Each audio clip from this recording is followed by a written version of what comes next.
Stade de France tombé, Fally Ipupa DiCaprio, la merveille, oui, à quoi ici, Stade de France. Déjà pour na bateau bayebi musique, au bayebi Fally, et bayebi musique, rumba congolaise, bayebi déjà que Fally Ipupa alingaki abuka stade wana. Ce n'est qu'à juste confirmer yango. Je vous rappelle ici que Stade de France est ça 2 fois. Donc, à deux reprises, le lobby de 2, lobby de 3 à Kobita. Stade de France tombé, plein à craquer. Fally Ipupa fait les shows. Alors, comment est-ce que tu commis un niveau Oyo? Tu commis un niveau Oyo Ndengenini? Hein? Bah, Weranson, bah, Beta Musique, bah, Kofi Olomide, bah, Papa Chéri, Jibin Piana, bah, Zebele, bah, Papa Wemba, bah, Taboulay, Rochero, Seigneur Ley, bango nyonso tout wana, bah, Beta na bango kasi. Oyo Fally Ipupa DiCaprio, azo sala, eza énorme. Et oui, parce que Espresso Mosusu, il y a qualifié yango, eza énorme. C'est dit jamais vu la musique congolaise. To komi na niveau wana ndenge nini Fally akomi ti na niveau ya kotombo la drapeau ya mboka, hein? Na espace ya munene na kati ya France, stade de France. Eh bien, tout d'abord faut comprendre que c'est un travail acharné, un travail qu'il a eu à débuter bané moins belé. Musala moko ya pasi. Et mais tellement Kazaki motivé, encouragé, détermination, il ne s'est pas arrêté là. A bêti droit chemin, aïe, c'est des belles mélodies.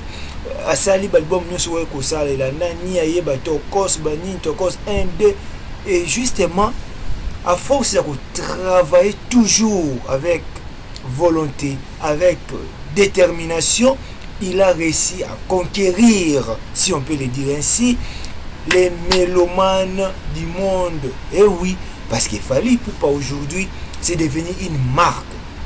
Quand on parle de Fally Ipupa, ce n'est plus un simple musicien congolais. Non, Fally Ipupa aujourd'hui, c'est un artiste international, si je peux le dire ainsi, puisqu'il ne domine pas simplement la musique congolaise, mais il domine la musique africaine, voire la musique du monde.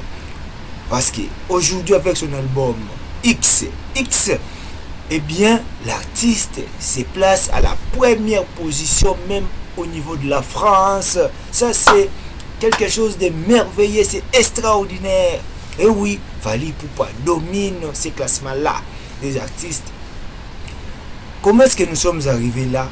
L'artiste a voulu mélanger plusieurs styles. Il ne s'est pas arrêté au niveau de la rumba. Il a eu à créer ce que moi j'appellerais ici du Fally Ipupa. Quelque chose de nouveau, du sang neuf qu'il a injecté dans la musique congolaise. Et puis ça produit ce que ça produit. Aujourd'hui, Fally, il a fait ce que personne, aucun autre musicien évoluant en République démocratique du Congo a pu faire. Stade de France tombé. Et Kwei Yakokweya. Et oui, Neye Kwei Lelo, le 2 mai 2026, deuxième stade, et à lobby, donc à quelques heures. Il y a double stade Naye, vous allez le 3 mai. Nini Oesengel n'est pas musicien congolais qu'on comprend, tout peut que Simba. Nakata Mwana Mobali Oyo Fally Ipupa. Qu'est-ce qu'il faut retenir ou encore suivre pour que va briller pe lokolaye ata lokolaye te mais ata moi muke lokolaye ça peut toujours aider.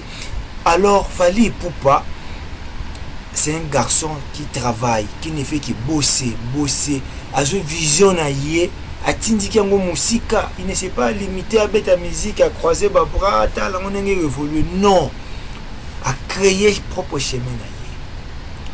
Baleki yaya ope bana simana bazolanda muke bien qu'il y ait des leaders, hein, leader en mouvement, comme là toujours l'habitude de le dire ainsi, un vieil à moi, bien des leaders en mouvement.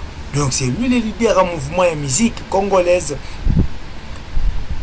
Ndenge nini musique ya Fally Ipupa ils ont dominé, ils ont bêté partout à la République démocratique du Congo, à comme tina niveau et retourne de stade de France, mais kasi ekoana ils ont qui le monde entier ma casse vraiment té.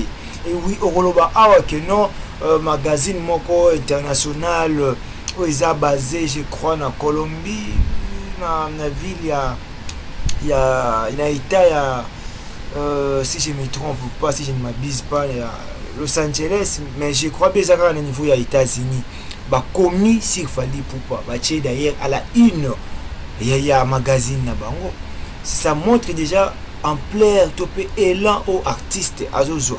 C'est quelque chose de bien, c'est quelque chose où c'est vraiment pour encourager, mais ni ne serait que ça là pour que musique na biso et matérialisé sous davantage pour que tout le monde dit ça.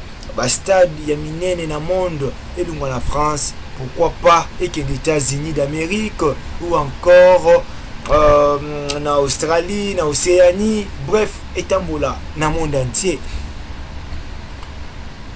Ndenge nini sengeli ba artiste ba se comporter vis-à-vis ya leader na bango Fally Ipupa. Est-ce que sengeli ba se mettre ensemble, ba créer ba tiba succès pour que bango tout va bénéficier na grâce na mon pépé au Fally azo kumba mikolo. Eh bien, c'est quelque chose dont j'aimerais aborder prochainement dans un nouveau numéro. Quant à moi, je vous retrouve prochainement. Si c'est pour la tautologie, au revoir.